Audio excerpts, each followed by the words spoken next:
The content you're about to hear may be graphic in nature. Listener discretion is advised.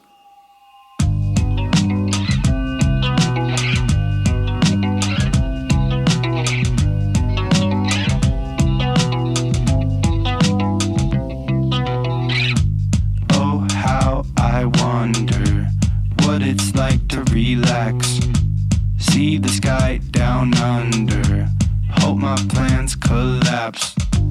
Oh, how I'm under the surface of my tears, falling down asunder the meaning of my years.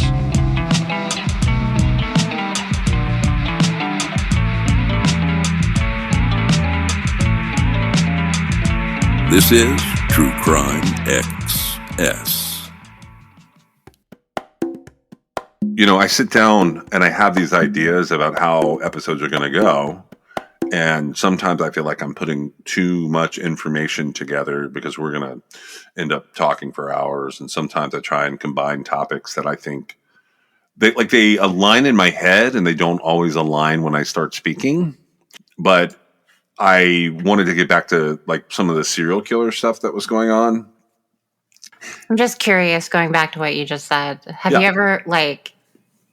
ever been editing an episode and been like, where did that come from? Like, have you ever had like that stark of a contrast?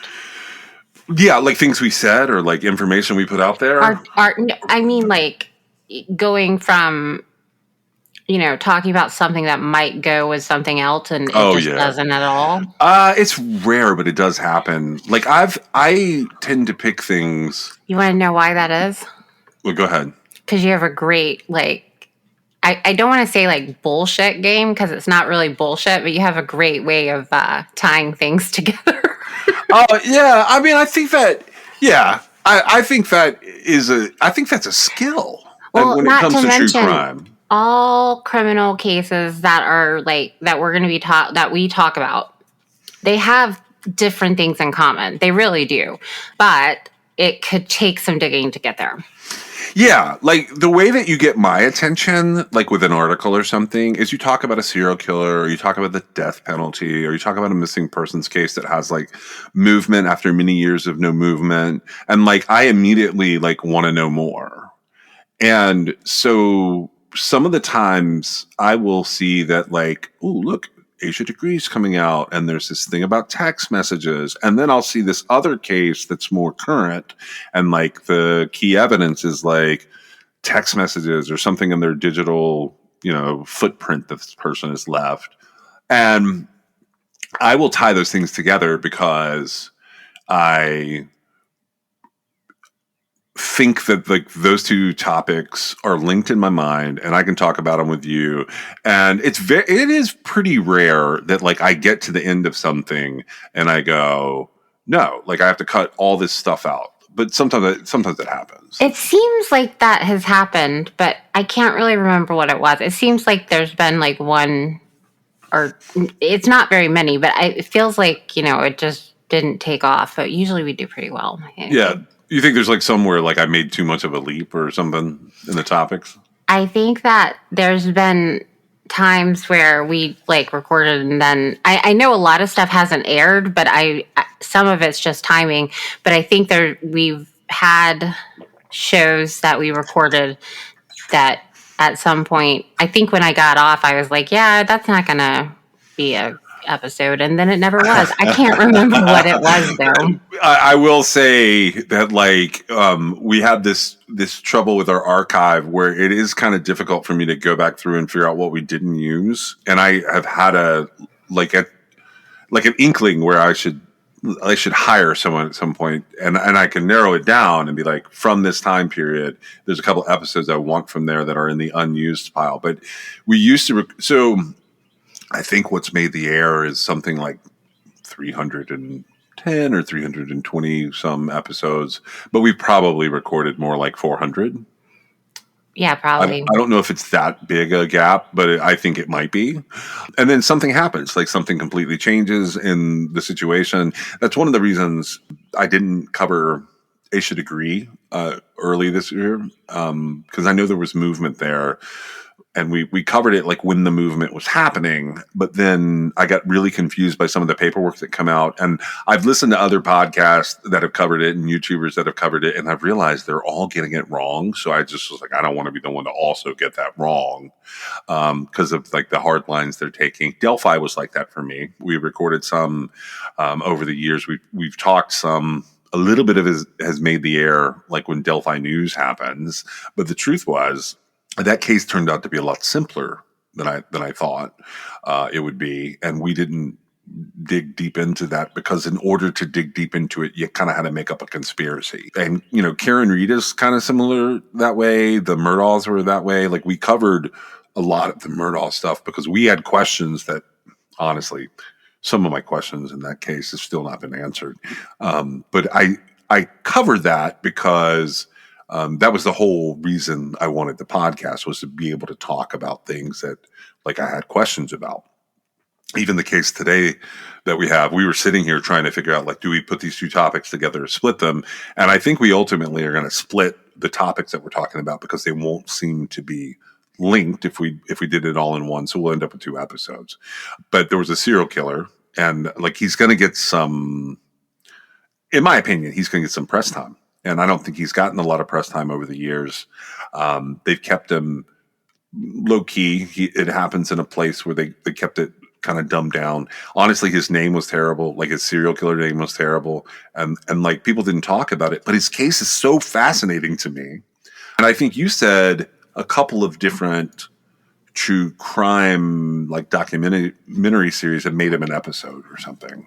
Just like a little episode, yeah. I didn't see anything like long form on him. Yeah. And like he's one that like personally I could probably go through what's happened with him and point out a lot about serial killers over the years. He happens at an ideal time in sort of the history of serial killer profiling.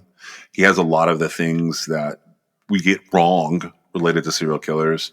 And when I look at his case, I don't know that I have like innocence or guilt questions, but like looking at his case, I'm like, what is happening here that they're doing all of this? And I can't figure out, are these the result of like minimal press coverage or minimal records release or like what's happened? But what part of it you mean? Well, I think we'll get to in the episode. There's a few legal questions that come up and I look at them and go, how are all these things in the same bucket possible?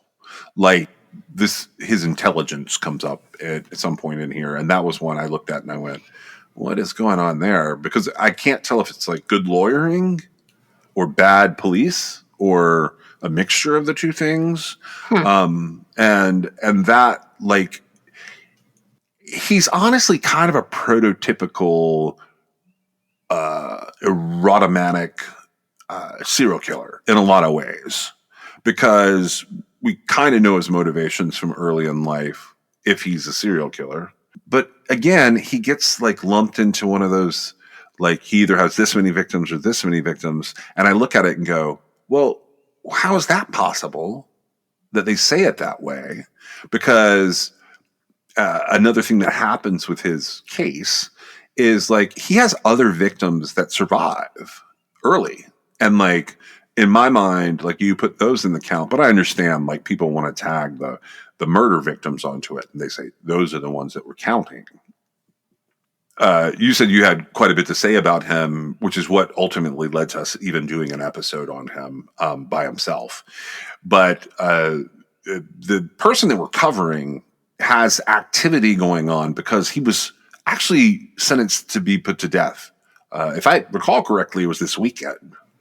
And he got a stay. Yeah, March 13th. Mm-hmm. So I had grabbed his case and I had gone like back through it to like pull the summaries and stuff and looked at it and I was like, yeah, that looks like there's enough information there for us to put this into an episode. And there honestly, there's so much that like you can, once we're done with this episode, you can go and read more. And going to read more, like I don't think we're going to spoil anything for you. There's a lot more to dig into.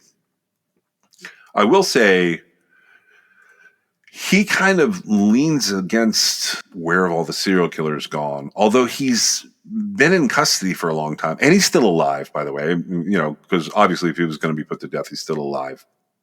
I was a little shocked by his age. When I first started reading about him, I thought this guy's going to be like 80 some years old and whatever, but he's only 67 years old.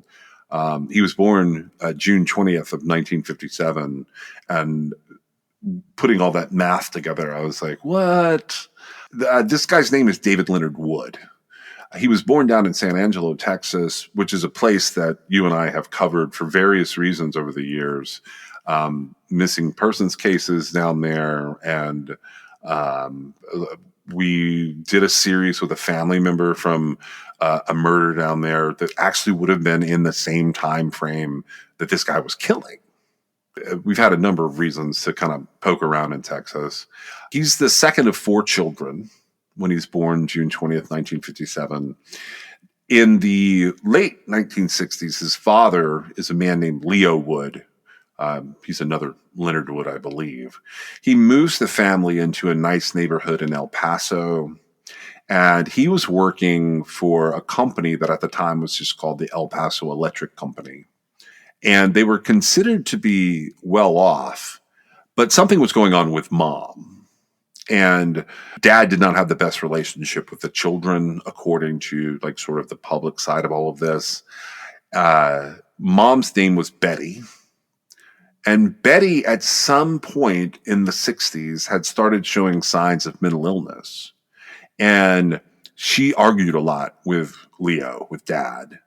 And the bottom line is dad's way of dealing with his children was to take a paddle to them. So paddle, big piece of wood, something that's sort of meant, it's really meant to be a tool. In this case, it was a tool for discipline that it was probably long into abusive. In the mid 1960s, Betty Wood ends up being committed to multiple types of therapy. One of those types of therapy is she is put in a psychiatric hospital for 6 months, and she is treated with what is known as ECT, which is, I don't know if it's still considered to be like a it's like electric shock, right? Yeah. This is shock therapy. It has been used over the years as like an intervener for major depressive disorder, mania, autism, catatonia. Basically, what happens with ECT is you get a muscle relaxant, or in some places, a full anesthetic. They place electrodes on you, and depending on what they're treating you for, you get different levels of frequency and electrical waveform, quote, therapy.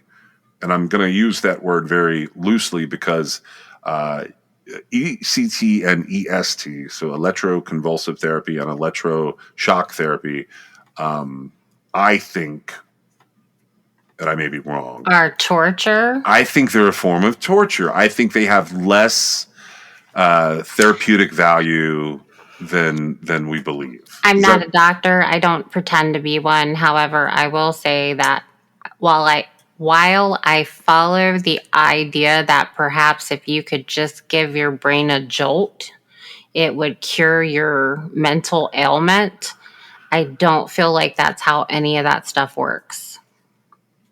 I look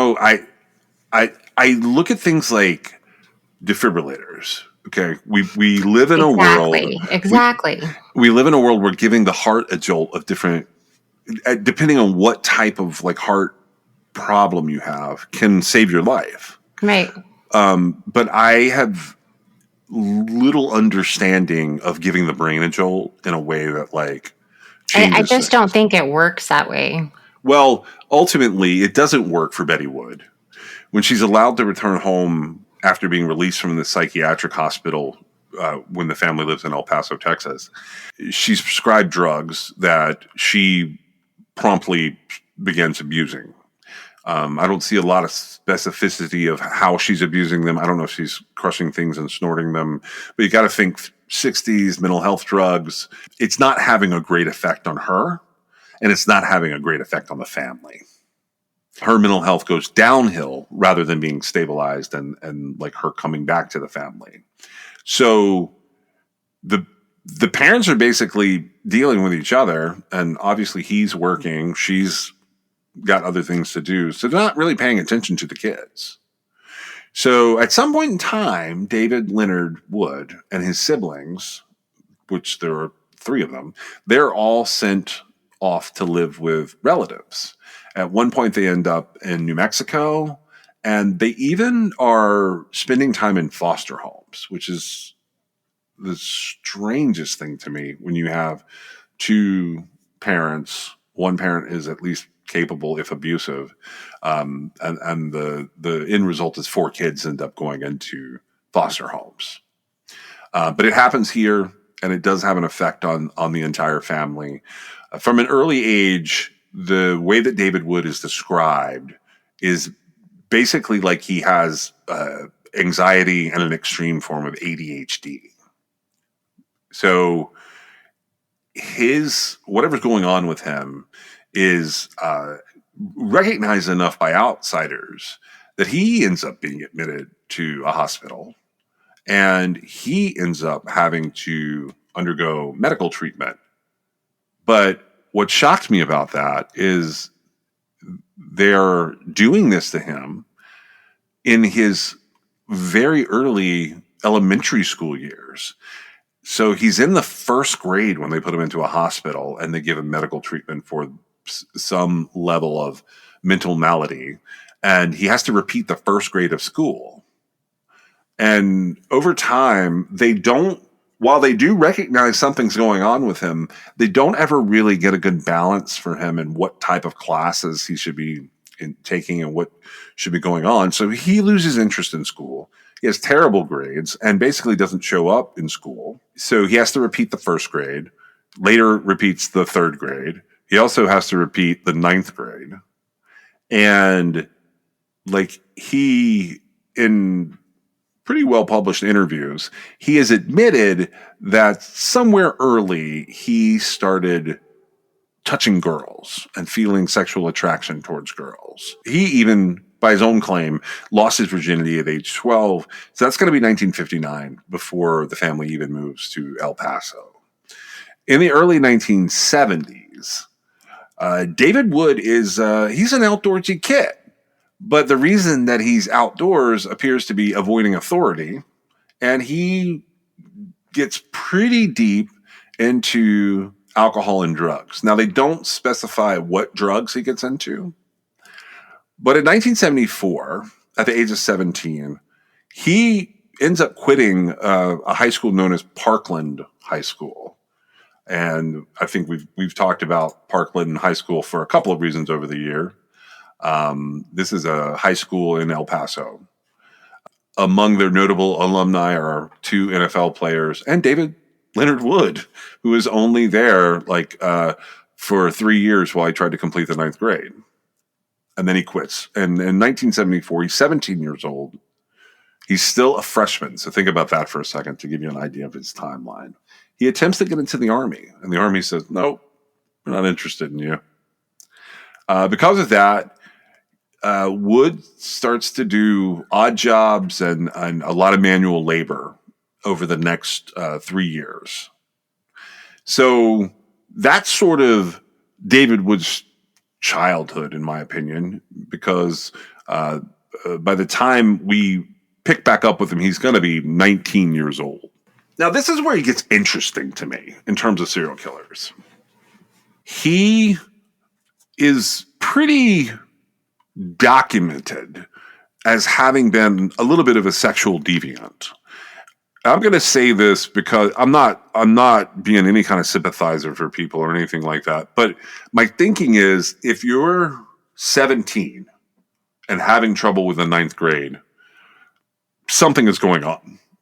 And it's either that, you don't like school, you're distracted by things, you strongly probably need a direction. And that could be that you need some kind of special education or and I know they don't call it that anymore. It could be that you needed an individualized education plan, but he doesn't get that.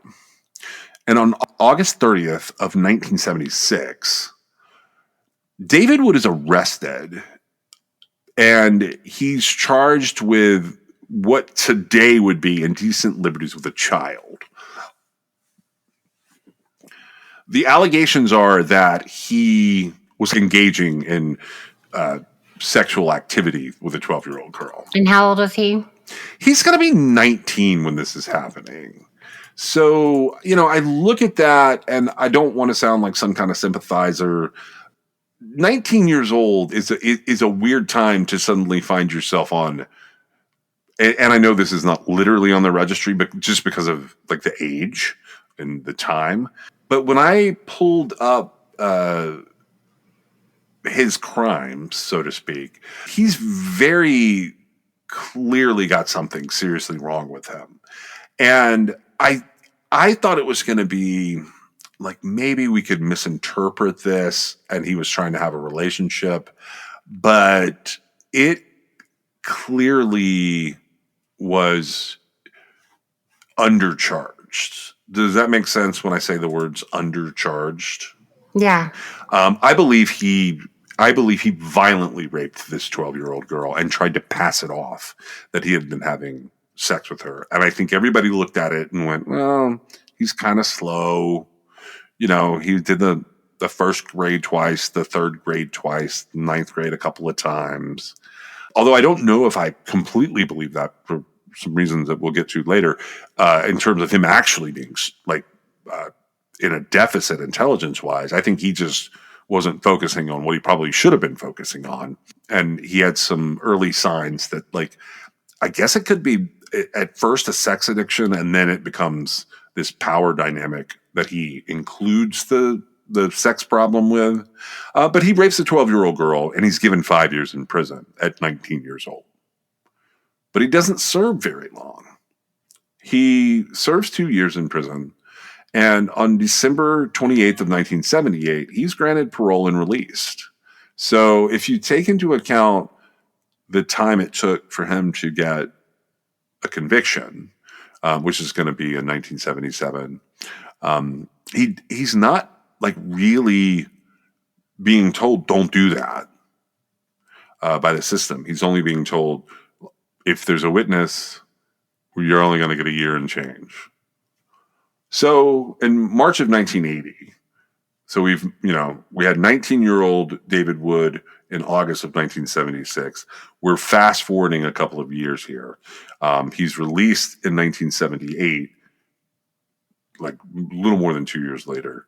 But by March of 1980, so from that release date, a year and a half, he commits 2 rapes 8 days apart. The first rape that he commits is a 19-year-old female acquaintance.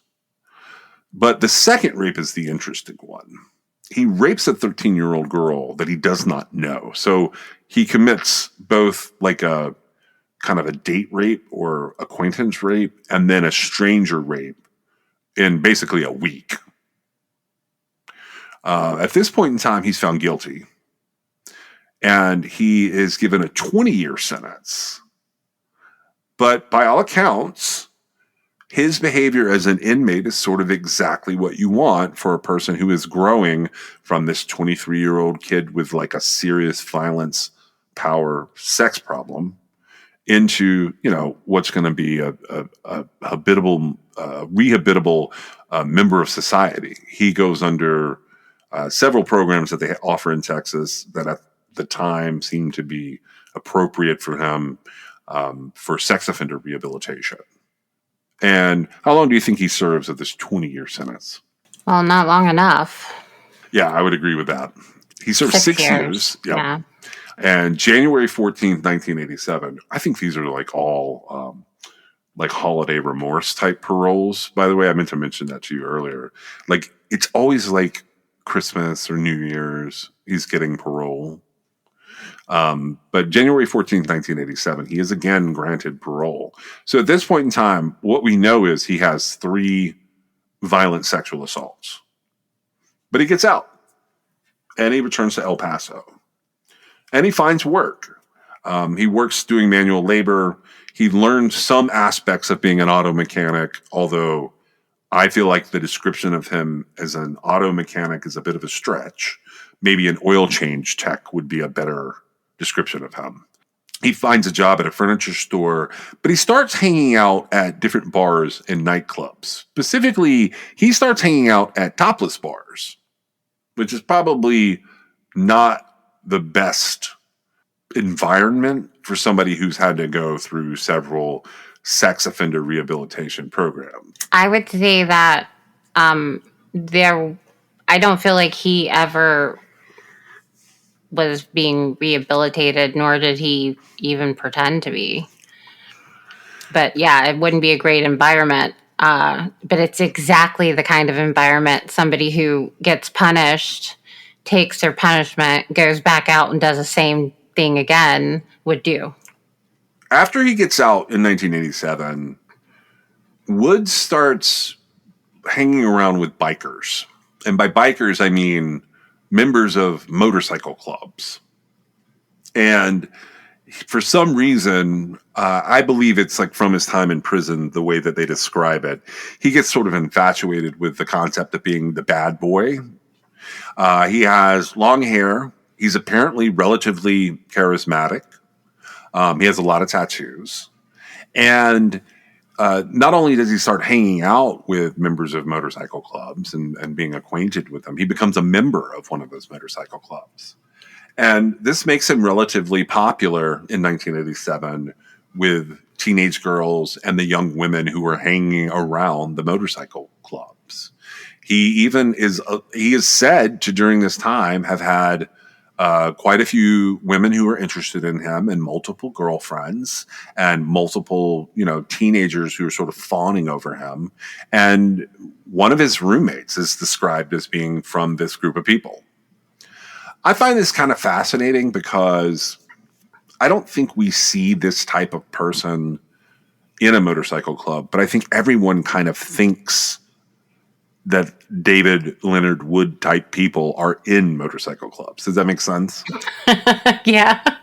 Yeah. And we on television today, like they've definitely played up the criminal elements. They almost make them more like kind of mafioso like. So you don't picture a serial killer running amok. And at this point in time, he's not yet a serial killer. No, but he is a rapist. Yeah, he's a rapist. So where we get to the next phase of the criminal element in David Leonard Wood's life is he doesn't want to go back to prison. He wants to live his motorcycle lifestyle. And what serial killers learn when they're serial rapists who have been in custody multiple times, and I have said this many times over the years, is that the key, at least in the 80s, to not going to prison for your serial rapist ways is to not have witnesses. So that's what he seems to have learned. And from February of 1987 through August of 1987. I just want to point out, he just got out in January of 1987. Correct. So while he's developing this lifestyle from his January release, 9 girls between 13 and 24 go missing in the El Paso area. The first one disappears on Valentine's Day, so it's less than a month from when he's released. This is 14-year-old Marjorie Knox. She had been living in New Mexico, which is a suburb of El Paso, and a place where, at different points in time, David Leonard Wood had lived with family when his parents could not take care of him. On the day that she had gone missing, she had went to the city, into El Paso, to a Valentine's Day party that was going to be held in Veterans Park with, her other 14-year-old friends. 3 weeks later, on March the 7th, 13-year-old Melissa Alanes also went missing. The girls' parents knew each other. they all had worked together at a place called the Rockwell Company. Melissa's parents told police that in the months prior to her disappearance, their daughter had been going through puberty and had become acquainted with a group of young men who all had criminal records. And the descriptions that they give, in my opinion, kind of match like a motorcycle club, the younger members. Now, at this point in time, David Leonard Wood is 30. Born in 1957, we're in 1987. That's kind of the prime age for a serial rapist to become a serial killer. On June the 7th, the El Paso police receive a report coming in about a 15-year-old girl named Desiree Wheatley. They began to investigate this as a missing persons case. Desiree has vanished. Several witnesses claim that they had last seen her June the 2nd in the company of a man who had a lot of tattoos on his arms. And they track him down to a convenience store where he is seen with Desiree, this man with the tattoos. Now, Desiree had been attending a junior high school that was very close to David Wood's home. According to the interviews they did with her family and friends, she was not really known as a 15-year-old to consume a lot of alcohol or use drugs. 3 days later, on June the 10th, the police get another missing persons report. This is about a 20-year-old girl named Karen Baker. She was last seen alive on June the 5th at a place called the Hawaiian Royale Motel, which, I gotta say, sounds like the setting of a movie where in the movie the motorcycle club probably hangs out there. But witnesses gave conflicting accounts of her actions prior to her disappearance. Her own mother claimed that she had been kidnapped and taken to Mexico. So at this point, those brilliant, drunk, old white guys who are profiling serial killers, they get involved.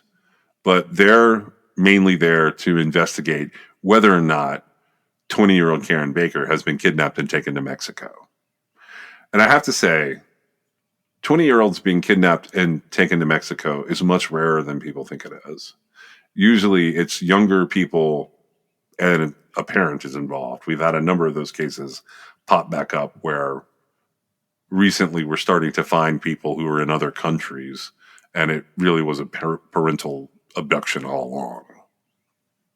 On June 28th, still 1987, a 19-year-old named Cheryl Lynn Vasquez Dismukes, who works at a local Whataburger, she goes missing in El Paso. And the last thing, according to witnesses and coworkers, that had happened was she went to a local Circle K to buy some cigarettes. According to witnesses there, she was last seen talking to a man in a pickup truck. On July the 3rd, a 17-year-old girl named Angelica Jeanette Frausto was also reported missing. Angelica was a repeat runaway since at least the age of 12. And she would frequently be in a situation where her family and friends expected her to be gone for days. And a few times it had gotten serious and she was missing, quote, for a month or two. By the age of 15, she'd been held back in school and she ends up dropping out of Henderson Middle School. And she becomes a dancer at a bar called Red Flame, which is a motorcycle bar. During this investigation, police discover that on the day she actually disappeared, Angelica had been given a motorcycle ride by one of the people who frequented Red Flame. A month later, on August 20th, the parents of 24-year-old Rosa Maria Casio contacted the police. They claim that she had gone to visit her sister in Ciudad Juarez on August the 12th. And in the evening, she went to El Paso by car. She was going to either a local store or the post office to buy some stamps. And she had gone missing. The following morning, her 1974 Ford Grand Torino was found abandoned with all of her belongings inside of it on the street. They interviewed local residents, but they didn't find any information or what they consider to be confirmation of her going missing. But Rosa Maria Cascio had been working as a topless dancer at a bar in El Paso. According to her parents, and I think take all of this with a grain of salt because it comes from the parents, she did not involve herself in any type of prostitution, and she was like dancing to put herself through school. Okay, so that gets us through August. There is one more case. September 1987, a 14-year-old girl named Dawn Marie Smith, who's a student from Parkland High School, she's reported missing. She had been having issues with her parents, and she was considered a runaway. She had told her parents the last time that they had all gotten into this big argument that she was not coming back. But she did remain in contact with some of her family members and friends. So she has this argument in June. She stays in contact with her family until August 28th. And suddenly she's no longer in contact with anyone. So her parents aren't getting any reports back of what she's doing. According to local police at the time, they run down a lead that Dawn Marie Smith had been shot and killed by a biker out in Chaparral, with the suburb of El Paso in New Mexico. But the police say this has never been conclusively verified. All right, that's a lot of people in there, right? It is a lot. I want to point out that essentially what you just said is you've got this guy getting out of jail in January of 87. Yes. And then between February and August of 1987, 9 girls between the ages of 13 and 24 went missing in the El Paso area, right? Huge deal. Yes. Okay. And I just want to point out the numbers they're kind of scattered, and it's kind of hard to find this number. But based on everything I saw, the El Paso area averages about 20 murders a year. Okay. Like total. Okay. Okay.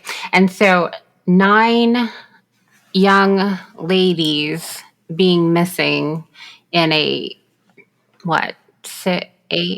8-month span would be a huge deal. A 6-month span, sorry. Whatever, between February and August. But you have to keep in mind, everybody sort of had not everybody, but a lot of them sort of had like an explanation. These were not girls that were taken. These girls went with this dude. Yeah, there were tracks to follow with what was happening. Yes. Exactly. And so to give you an idea of El Paso, so it's a city in West Texas. It is the county seat of El Paso County. It is the 6th most populous city in Texas. So it's a big city. But according to, I think the 2023 numbers I looked at, the population never really gets over 700,000 people. And that's not to say that's not a lot of people, but it's a large area if you look at El Paso County on a map. It is, yes. And so, resources being spread thin, that could account for some of what was happening here. But those numbers being as low as they are, where you're only having 20-ish murders, and you suddenly have all of them take place in the same demographic, because these are young girls. That's a huge deal.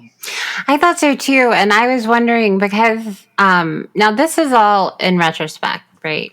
Everything we're talking about is looking back on it. And I wondered if at the time, I don't know that it would have been, as a parent, like, there's 9 girls missing from this area, right? Yeah. You see what I'm saying?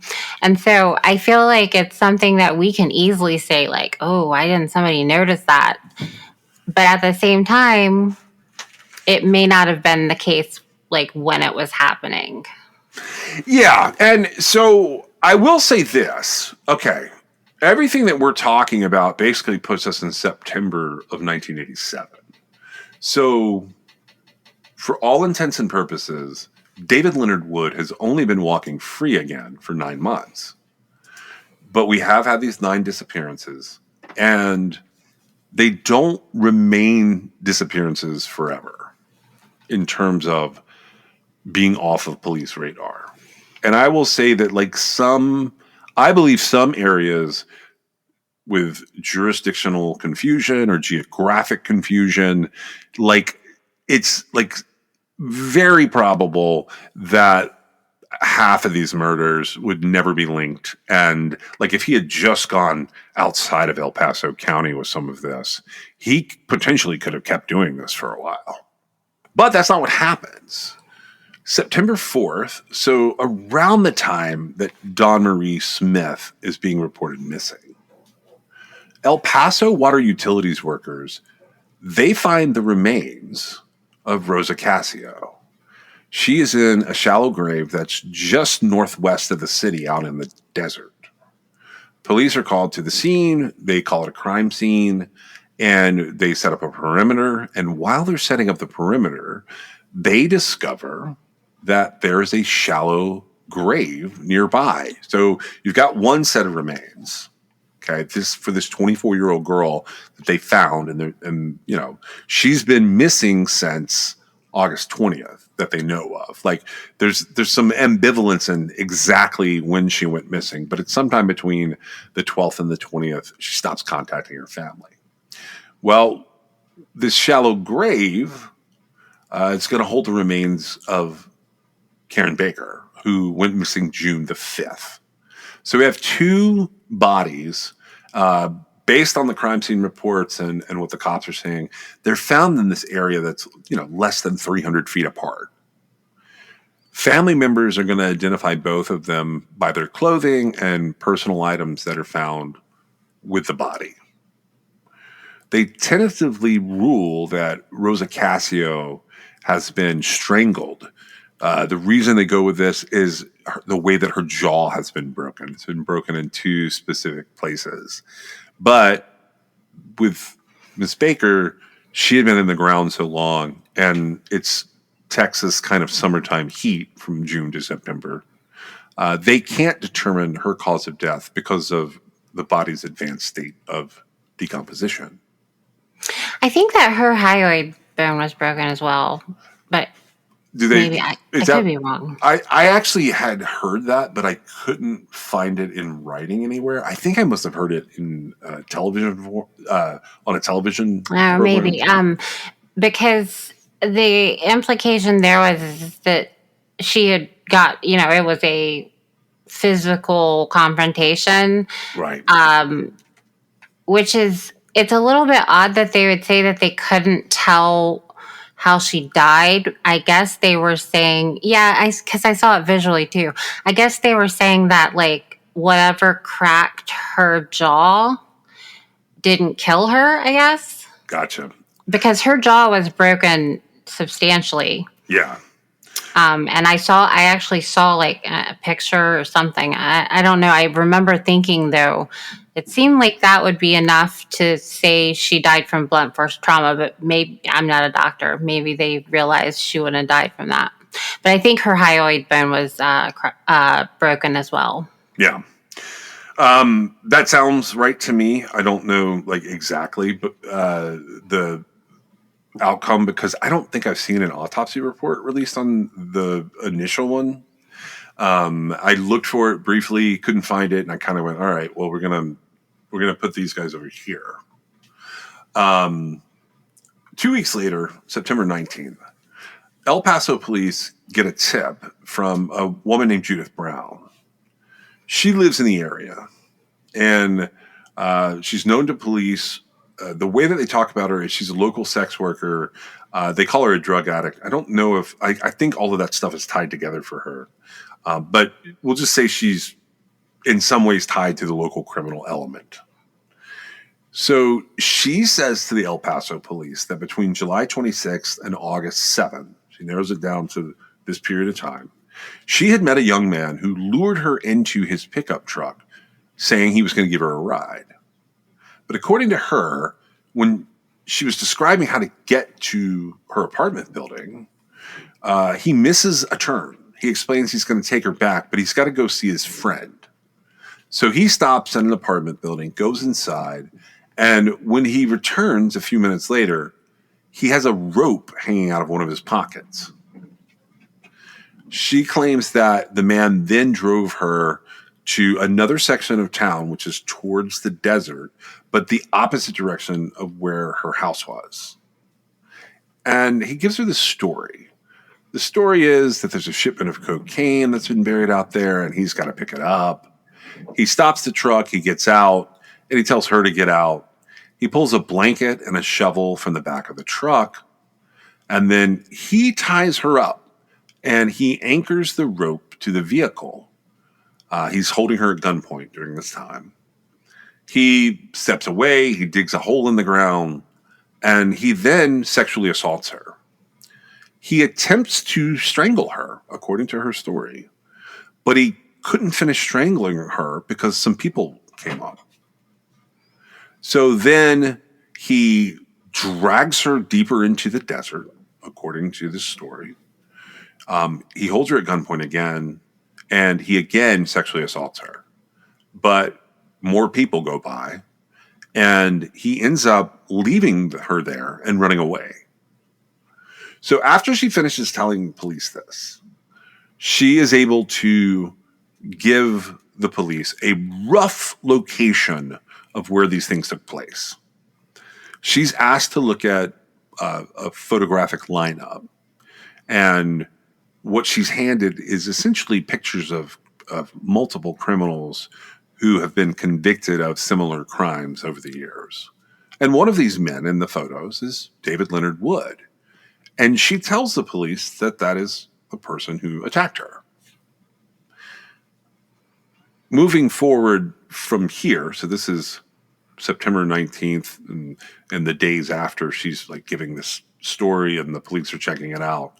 On October 20th, hikers find a body that is buried in a shallow grave. And again, police arrive and they take a look at this shallow grave, and they realize that it's not just one person at this crime scene. They find, again, a second body buried nearby. Now, they're going to identify them eventually as Desiree Wheatley and as Dawn Marie Smith. According to authorities, they're both in shallow graves, they're very close to each other, and they're only about 3 miles away from the bodies that had already been discovered by the utility workers, Rosa Cassio and Karen Baker. So now we have 4 bodies. And because this location matches up to, they were trying to like verify this story from Judith Kelling Brown. And because it matches up with that, she's identified David Wood. That puts David Wood on their radar on October the 20th. So the police get to re-interviewing people. Specifically, they re-interview witnesses in the cases of these 4 formerly missing, now found, murdered young girls. And they are able to ask more witnesses and show more photos and basically say, who was that guy? So more people start to identify David Leonard Wood as having been connected to more disappearances. One of the witnesses they talked to is a man named Charles Lloyd, and he is a witness in the case of Karen Baker. And Charles Lloyd is able to say that David Leonard Wood knew her, which is also unusual for serial killers, but that like knew her well enough that the two of them would take rides on his motorcycle. But the day of her disappearance, he thought Karen Baker had gotten into a beige pickup truck that looked very similar to David Leonard Wood's vehicle. So friends and acquaintances of these women are starting to step forward and say, yes, I've seen David Leonard Wood, including friends of Dawn Marie Smith, who's a 14-year-old girl, just to remind everyone. That's how far apart this kind of is. They said that even though he's 30 years old, David Leonard Wood had been seen with Dawn, and that basically they described it as either flirting or suggesting that the two of them should go out together. So on October 23rd of 1987, the police decide they're going to arrest David Wood, and they start with the charges of the living victim. So Judith, who had been kidnapped and raped, is the first set of charges. But they're continuing to work these crime scenes where multiple victims have been found. And in the area where he allegedly assaulted Judith, they find another shallow grave. And in this shallow grave, identify Angelica's body. She's the 17-year-old girl who went missing around the 4th of July. On March 14th, 1988, so a few months later, a couple who are out allegedly searching for aluminum cans in the desert, which was a new one for me, and I remember this time as being, you could take the aluminum cans in and get cash from them. It's weird how it's allegedly, because, like, well, I mean, I don't feel like they were up to anything else, but whatever, yeah. Well, the people who, I think those words get left in because the people who find bodies are frequently the first suspect to rule out, or the first potential person of interest to rule out. Yeah, I guess so. They are close to about 400 meters from where some of the other victims have been found, and they come across the partially buried remains of a woman. Based on a comparison of x-rays and jaws, like her jawline, the woman is identified as 23-year-old Ivy Susanna Williams. She is a young woman from Colorado who had moved to El Paso after getting married. And she was last seen on May the 30th, but her disappearance was not reported by family or friends. During interviews with acquaintances, police determined that she had been working at a dancer at a local club and had been affiliated with people who were part of the, quote, biker subculture. The coroner's report for Ivy Williams indicated that she had been stabbed multiple times, including being stabbed in the face. So since she had been found in an area that had previously been searched, the El Paso Police Department set up a much bigger operation to locate more potential shallow graves. They don't turn up any additional shallow graves around these clusters that they found so far. Well, David Wood goes on trial in 1988 for his kidnapping and raping of Judith Kelly Brown. And on June 16th, he's found guilty. This is particularly problematic for him in terms of sentencing because, as Meg so eloquently mentioned, he had only been released in January of 1987. So he's still considered to be on parole for that much longer sentence. And he has an especially aggravating factor that is going to relate back to his being sentenced for this kidnapping and rape. And he is going to end up with a 50-year sentence.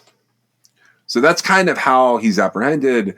And ultimately, that's where he sits today. But there's a little more to this. But I wanted to pause and ask you, like, what do you think of all this? This guy's sort of a model for judicial efficiency. He's released in January. He murders a lot of people. And by June of the following year, he goes back to prison for 50 years.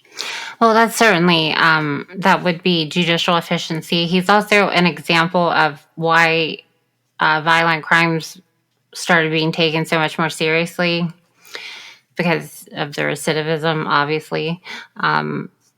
Now, I don't think he would have gotten out. If he committed the first crimes he committed now, I don't think he would get out. Okay. Do you? No, I think we've gotten the sentencing on that first indecent liberties with a child. If they had taken that seriously in like today's judicial age, I think he ultimately gets a much longer sentence. At least I don't think it. I think the timeline shifts. I don't think he would be in prison forever.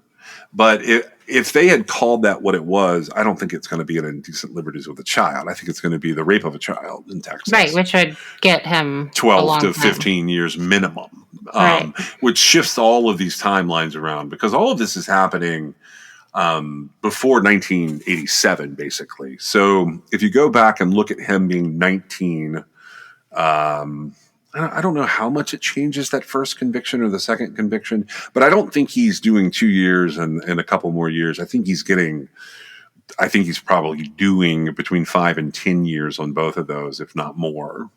So we would be way later in time. And I think it would be much harder to be a serial rapist in Texas if he were to say get out in like 1999.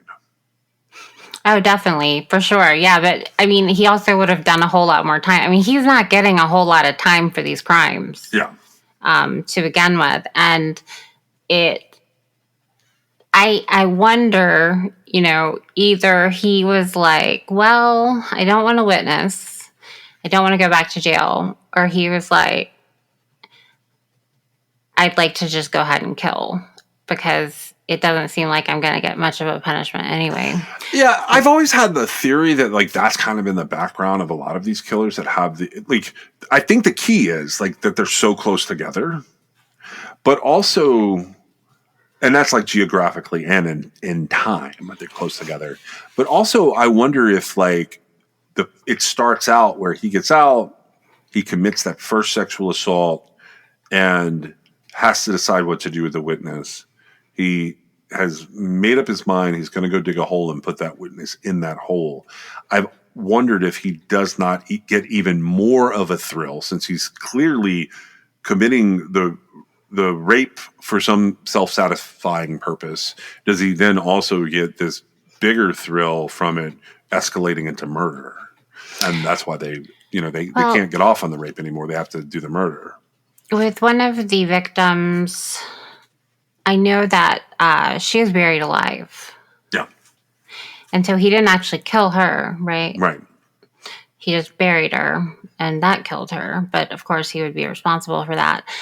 I don't know. I don't know where he's going with this. I'm not so sure about Ivy Susanna Williams. I feel like it's odd that her husband didn't report her missing. Yeah, and then you have a stabbing. Which nobody else was stabbed. Right. Right? I believe so. I mean, some of the situation is that we can't tell. We are assuming based on some pretty heavily decomposed remains that the hyoid being broken or the jaw being broken indicates strangulation. But we might miss stabbings in some of those incidents. Because when they took the investigative prompting to expand the search, they found absolutely nothing else, right? Yeah. Which to me is odd. Yeah, I do believe that part is odd. In terms of like the murders, so after this first conviction, police then double down on David Leonard Wood. They get search warrants for his car. They get search warrants for all of his personal items. They get search warrants for his apartment. They bring a lot of people in who are starting to link all of these different disappeared girls and women together. And the ones that we know now are murder victims. They're able to tie David Leonard Wood to them in a way that they get these search warrants. And the damning thing for him is that there are a lot of witnesses to him last being seen in these now murdered women's company around the time they were last seen, and they then vanished. Even David Leonard Wood's roommate tells police that in the fall of 1987, shortly before he's arrested, he had been cleaning his car out in a way that would remove a lot of different debris. Because there was this claim that David Leonard Wood had taken a shovel and a blanket out of the back of his truck, police focus on finding this blanket. So they search his apartment. They seize a vacuum cleaner. They find various yellow and orange colored fibers that they are able to link back to this blanket. Experts conclude that what's inside the vacuum cleaner's bag matches samples of lint found on some of the victims' clothing. And the roommate testifies that during questioning that David Leonard Wood had this orange colored blanket and a number of different shovels that had been kept in the apartment and in the back of his truck throughout this year that they had known each other. After his arrest, David Leonard Wood is placed in local county jail in El Paso. A lot of jailhouse inmate jailhouse snitches come forward afterwards, claiming that he boasted of what he was doing. He said that all the victims were topless dancers and sex workers that he had lured into his truck, primarily with the offer of sharing drugs with them. But then he would take them out into the desert. He would tie them to this truck's bumper, and he would rape and kill them before burying the bodies in shallow graves that were right off of local roads. Based on highly circumstantial evidence, not 100% reliable information, the El Paso County District Attorney's Office takes David Leonard Wood into consideration and ends up charging him with 6 murders. So he ends up charged with Rosa Casio, Desiree Wheatley, Angelica Frausto, Karen Baker. He's charged with Ivy Williams, Desiree Wheatley, Karen Baker, Angelica Frausto, Rosa Casio, and Dawn Smith's murders. Now, technically, there's a couple of people that are not found, but he is on the hook for them in terms of, even though he's not charged, he's on the hook for them in terms of their cases not really being worked as much. That's Cheryl Lynn Vasquez Dismukes. She's the 19-year-old that went to get cigarettes and disappeared. We also think that he's potentially responsible for Marjorie Knox. That's the first victim who goes missing on Valentine's Day. And then we have the 13-year-old Melissa Alanes, who her parents knew, the Knox family parents. He's suspected as being responsible for them, but ultimately he's not charged in those 3 disappearances. And they've never been found, right? They have not been found. And because of the timing of them, there's probably another cluster that's just like he, for whatever reason, changed his cluster. And so when this happens and the police put all of this evidence together and the El Paso County DA's office charges him, his attorneys do everything they can to delay the start of this trial. They attempt to have the venue of the trial moved into Dallas, claiming that the local publicity would prejudice the jury against their client. They have a series of pretrial hearings. That motion is granted. The trial is set to begin in September of 1982. According to David Leonard Wood, throughout all of these proceedings, he states that he knew a lot of these girls and he knew a lot of girls locally, many of whom were still talking to him even after he'd been arrested. He said he was innocent, had nothing to do with their disappearances or murders. So he, as a convicted criminal, he admits that he had been looking at like methods of kidnapping and raping women without risking being arrested, but he claimed that he had never murdered anyone. He said that if he were going to do that, he would have taken the bodies out into the mountainous areas that surrounded the desert where not even coyotes could find them. At one court hearing, David Leonard Wood admitted to being present at the parking lot on the day when Cheryl Vasquez Dismukes disappeared, but he denied being responsible for that disappearance. He had claimed that that evening he was having sex with a 16-year-old girl. He gave a name, which was later corroborated. He also admitted under some level of pressure that he was acquainted with Karen Baker, but claimed that their relationship had been a dating relationship, and he had not seen her 5 months prior to her disappearance. When he was pressed about the murders of Dawn Marie Smith and the Wheatley girl who was found near her. He stated that he had no idea who Dawn Marie Smith was or Desiree Wheatley. And I'll point out that at this point, you're talking about a 14-year-old girl and a 15-year-old girl. I don't know that he had a lot of incentive to admit to those relationships. And in November of 1992, based on inmates from the county jail testifying, the results from the examination of the vacuum cleaner, and the testimony of her account, the victim that survived, Judith, David Leonard Wood is convicted of these 6 murders. And on January 14th, 1993, 2.5 months later, he is sentenced to death. And that's one of the ways that like he gets on my radar too, is now we have the death penalty coming into play. Right. And so, obviously this is the 80s. Well, I guess did we get into the 90s? Yeah. We've just moved into the 90s. We've primarily moved into the 90s from the perspective of him being on trial for all these murders and being convicted. Right. So we don't have the DNA evidence that we would want to have today.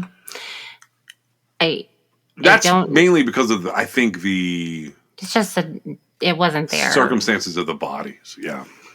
And one of the things so earlier I said, the El Paso County, it's not El Paso County, it's the El Paso area, which included all the places that these girls disappeared from and were found ultimately. Right. Having about 20 murders a year. Okay.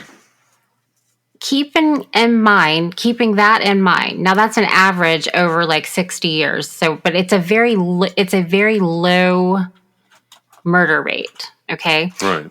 All of these girls were found buried about 2 feet down. Okay. And there were various pieces of physical evidence that while they didn't forensically tie it, they were able to make identifications, like with the blanket. Yeah. Right? Okay. And so we also have a witness who was very close to suffering the exact same fate, to the extent that he was digging the hole while she was tied up to the truck. Right? Yeah. Okay. And so based on the statistics being that, we have a very low murder rate here. So you don't have a lot of murderers just randomly running around. And going along with that, and then comparing the sites where these girls were sort of one after the other discovered, right? Right. And then the non-hesitant identification from the living witness, several people who last saw the murdered victims. Yeah. They all identified him. Yep. That's pretty substantial, in my opinion. Yeah, it is. If you go hunting in here, you can read a lot of appellate court documents. But I will say this for David Leonard Wood. Over the years, he has continued to insist that he is innocent. Multiple appeals have been filed on his behalf, the bulk of which are denied as a whole. I say that, and I say it with really specific words because there's been some recent movement in his case that we're going to get to. His original execution date is scheduled for August 20th of 2009. So at that point in time, we are 17 years past his sentence of death. He's sentenced to death on January 14th, 1993, and we're looking at him being executed August 20th of 2009. The day prior to that, it gets postponed. This is his lawyers working on his behalf. They claim that their client shows signs of mental disability. And according to Atkins versus Virginia, are you familiar with this ruling? Yes, we spoke about it on here. Okay, so this is a ruling from the Supreme Court of the United States in 2002, where they rule 6-3 in favor of the fact that executing people with intellectual disabilities is a violation of the Eighth Amendment's ban on cruel and unusual punishments. They do leave a little bit of a caveat in there, in that states can define what constitutes an intellectual disability and who qualifies as having one. And then they just have to apply it equally. Correct. David Leonard Wood's attorneys in 2009, they have a lot of evidence of his intellect because they've had to defend him for so long, since 1992, and then all the appeals after. So this is the thing that really caught my attention in all of this. They have released evidence of 6 different IQ tests from 1997 to 2011 for this guy. His scores chronologically are 111, 64, 71, 101, 67, and 57. Okay. That is a wild variation of 54 points that makes me go, what is happening? Well, clearly, I don't know the exact dates. I have that there were 6 IQ tests taken from 1977 to 2011. And so the average of all those numbers you just read is 78.5. Okay. Yeah. And so that puts him above, 70, Yep. right? Okay. And I think the comment I made to you was, so an IQ isn't like a pass or fail thing, right? Correct. It is a situation where it could range. It's not going to range this much unless you've got some sort of cognitive decline or traumatic brain injury, right? I don't think. And if you notice 111 and then 64, 71, 101, like you're definitely not going to have that up and down activity, right?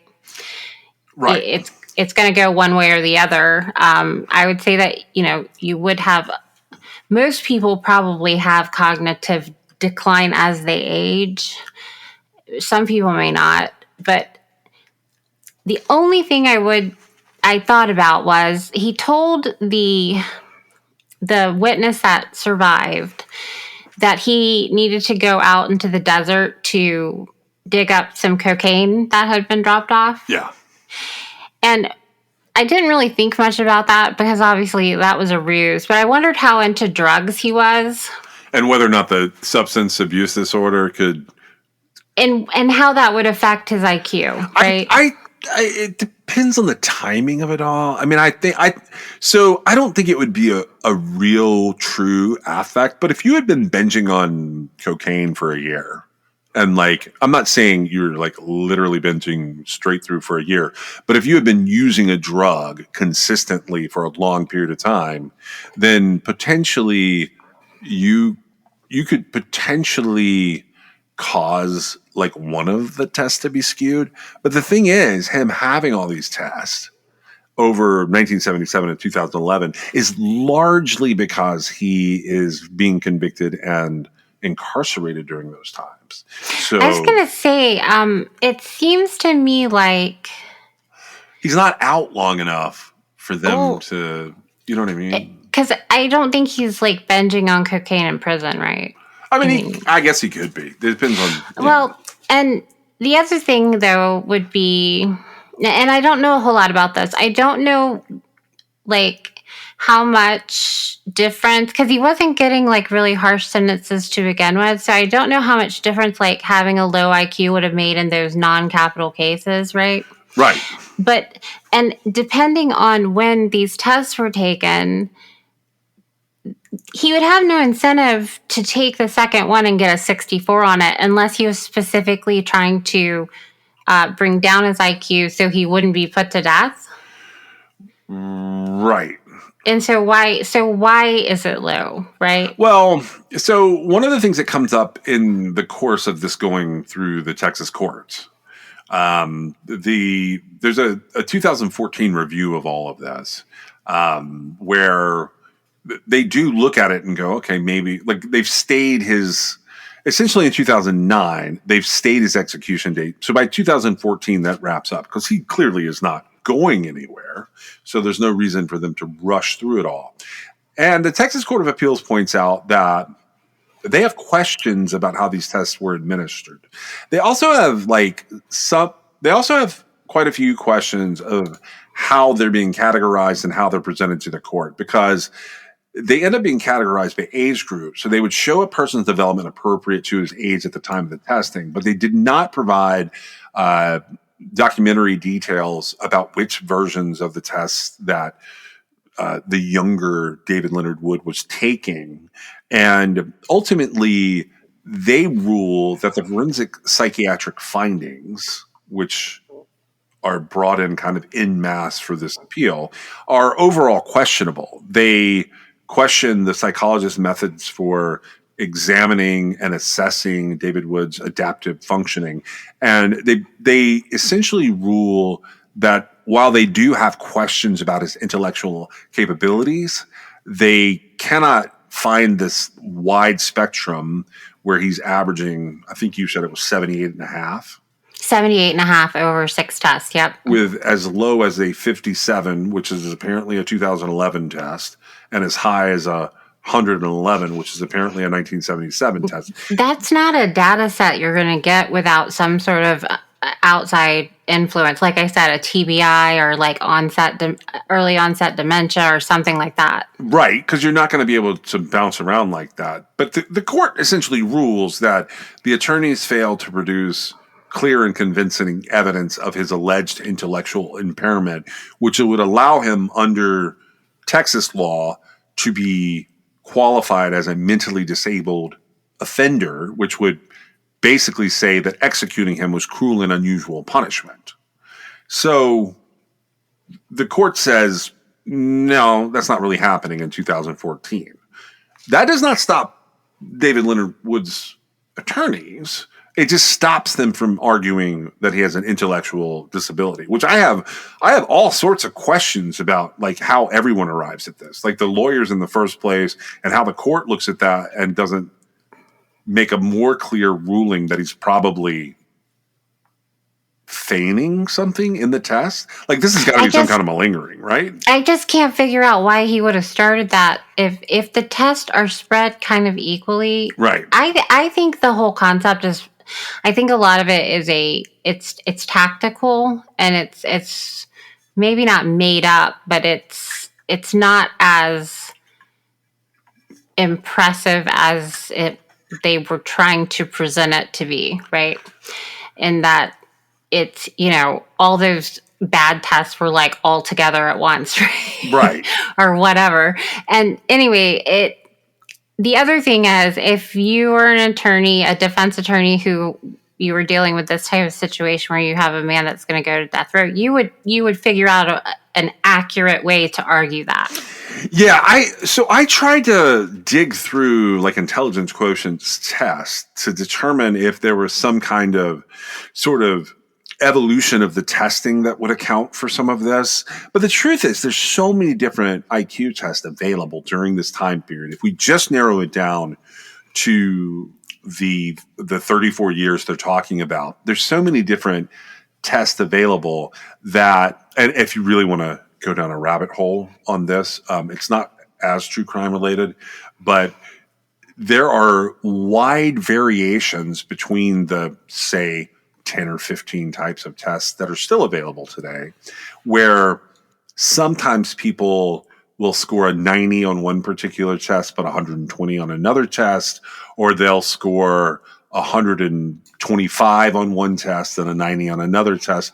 There are wide swings. They don't really account for all of this. So I have to think that like somewhere in here, there's a little bit of malingering on the part of David Leonard Wood deliberately skewing the numbers, particularly in the times when, say, if we were to look at this and the 1970 to 2011, he was really having a good time and was about to get out of prison. He scores 111, but then he realizes he's going back to prison. He's asked to take the test again. So he like dumps the test and like like makes it so he knows he's going to score low on the next couple. And then, we're back at he's out of prison for a little bit of time. So he scores that 101.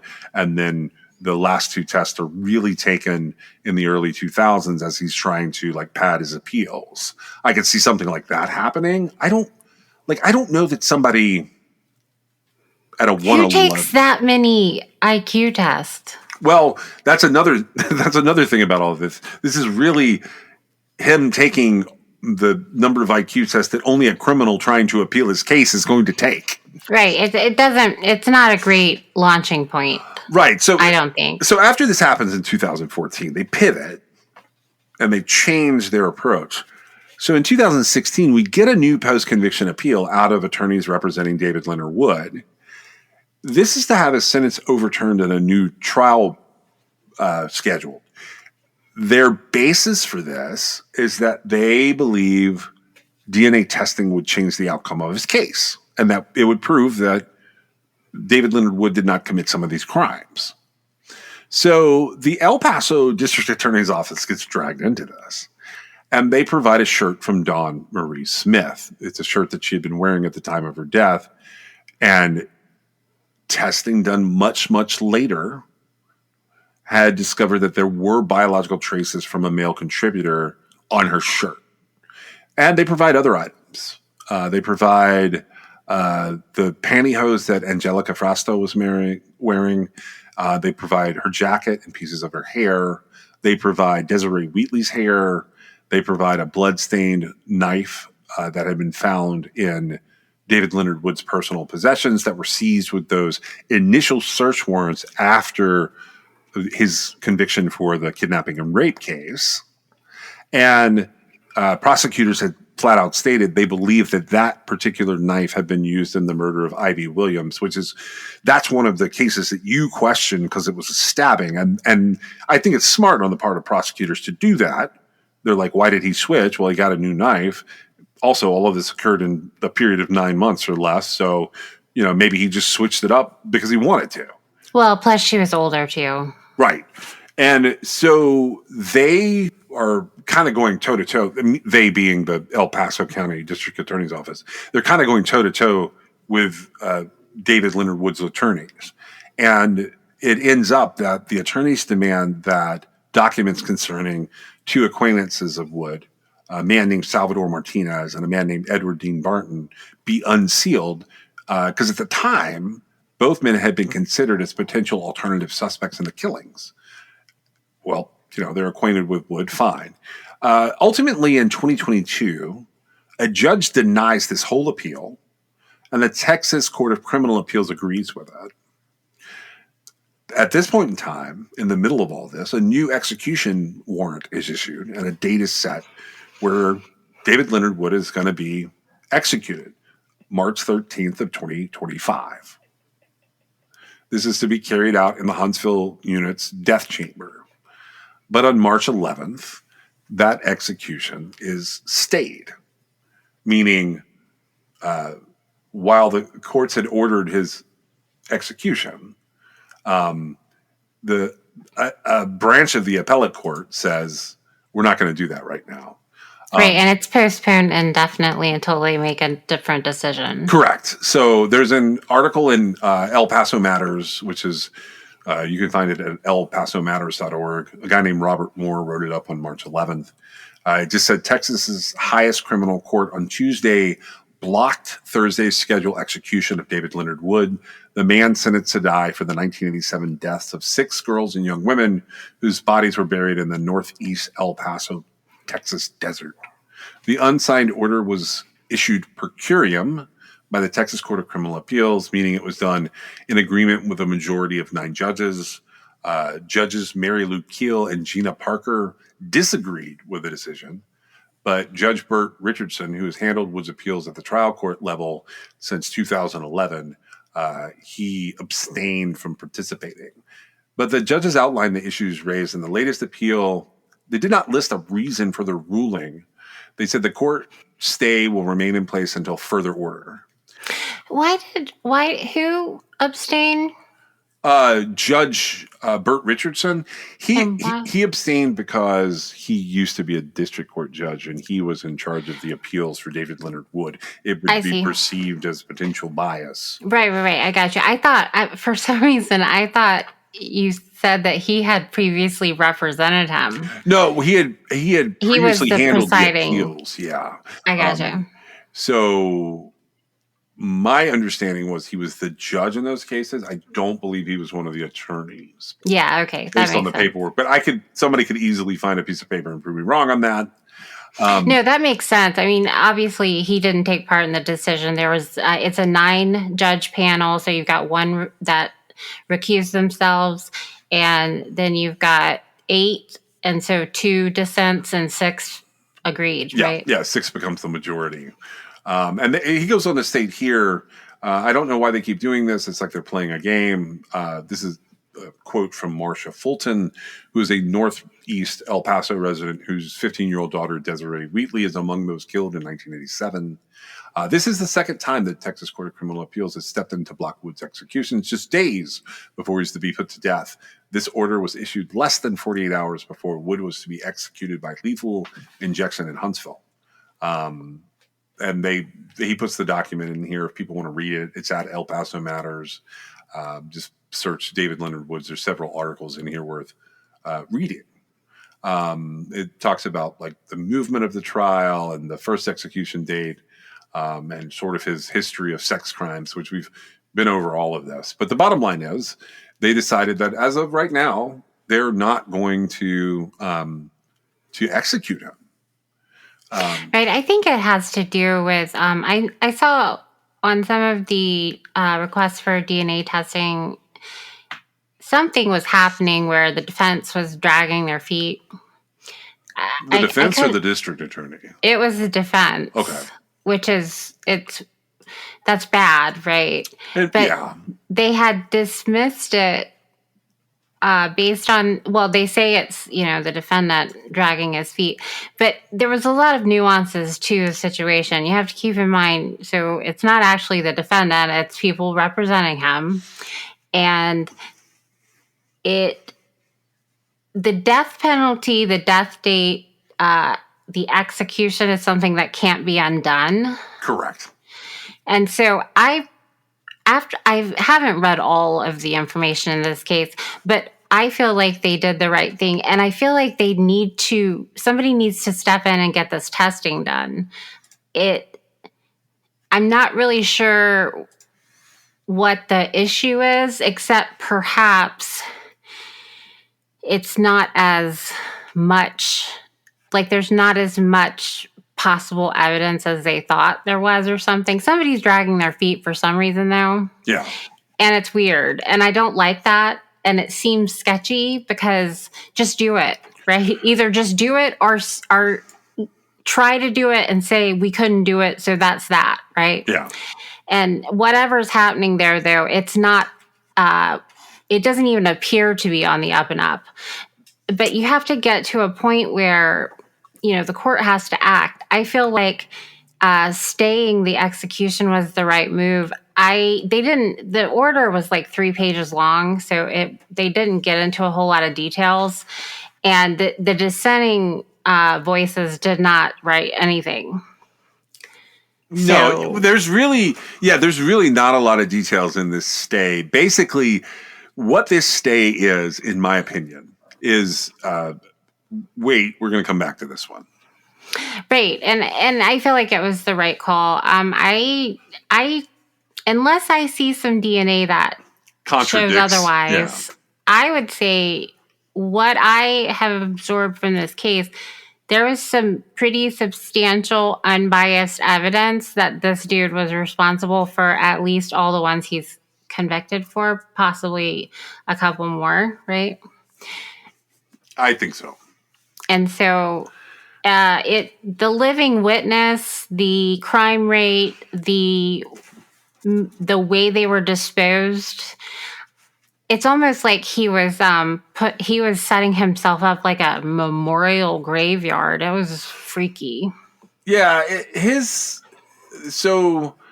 I did a number of things on this. If you guys really want to dig deep into him, I can tell you that all the appellate documents are online. That's just kind of the timing of things. We're just able to see quite a bit of this information from the perspective of what the lawyers are saying, and I think I'm on the side of you with this one.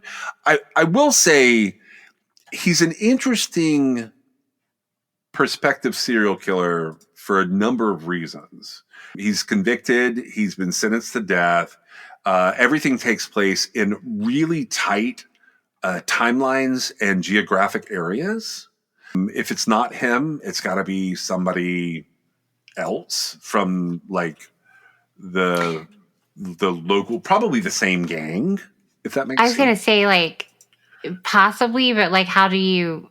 Because the crime rate is so low, right? Yeah. And he's got a living victim. Yep. So if the crime rate's so low, how many of these guys could possibly be doing this, right? Well, yeah, and I went through and I looked for other women who were missing in the same time period. Like basically I took Texas because we have such a narrow time period, and I don't think he would have strayed very far. I don't find a lot where I think it's going to be he killed other people, unless he, for whatever reason, killed men. There are missing men and unsolved murders of men. He never would have killed a man. I don't unless they like walked up on him doing something else. I don't think so either. Because he left his victim alive because somebody interrupted him. So Correct. Yeah. he's not going to. This guy is a misogynistic asshole killer. So it's interesting that you said that, because that's one of the things that's getting in his way. Like, okay, in the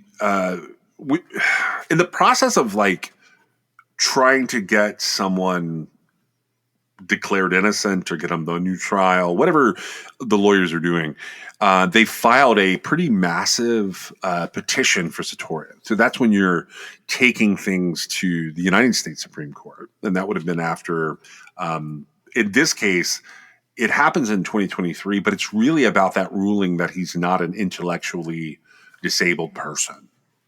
But it's a pretty massive document. I think it's about 50 pages, and like 30 to 35 pages is kind of the meat of the issue.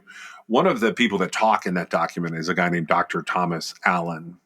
He has presented testimony that the defense seems to be using in their favor, I think, kind of in this petition. Obviously, the Texas court also files like a response saying you don't need to look at the Satoria here. But you mean the state, the prosecution, the state of Texas? Yeah. Sorry. No, it's okay. And that's so it gets to the attorney general level at that point, which is the prosecutor for the state of Texas, essentially. Dr. Thomas Allen, he describes David Leonard Wood as having antisocial personality disorder, and he says that he's self-motivated and manipulative. He says the fact that he volunteers to be questioned by the police is indicative of arrogance, narcissism, and ASPD. He further states that his interpersonal and social skills are impaired by this personality disorder and his aggression. And I thought that was interesting. I would say that it's probably accurate as well. Yeah. Yeah. I found that to be an interesting and odd thing. Anytime you got, a 30-year-old man killing 12, 13-year-old little girls. Yeah. You're going to be looking at a serious issue as far as misogyny, all the stuff you just said from the doctor's observation. It's just a given, right? I mean, what kind of 30-year-old man kills a little girl, right? Right. It's ridiculous. Well, at this point in time, I'm interested to see if anything further happens with this. I will follow this case from the perspective of what are they going to like issue next? But I don't think I have a lot of questions about what happened to these women in 1987. Do you? No, I don't. Yeah. So that's really all I have about David Leonard Wood for the moment. Special consideration was given to True Crime Excess by LabrottieCreations.com. If you have a moment in your favorite app, please go on and give us a review or a 5-star rating. It helps us get noticed in the crowd. This is True Crime XS. You fall like the stars. I break things like guitars. Thick skin, no scars. We're in trouble, we took it too far. I don't want to go, but it's 'cause I'll disappoint ya. It's all I've ever dreamed of, something I cannot let go of. I hate the competition, this culture's like a gym, and I lost the motivation to get fit in your expectations. True Crime Excess is brought to you by John and Meg. It's written, produced, edited, and posted by John and Meg. You can always support True Crime Excess through Patreon.com, or if you have a story you'd like them to cover, you can reach them at TrueCrimeAccess.com. Thank you for joining us.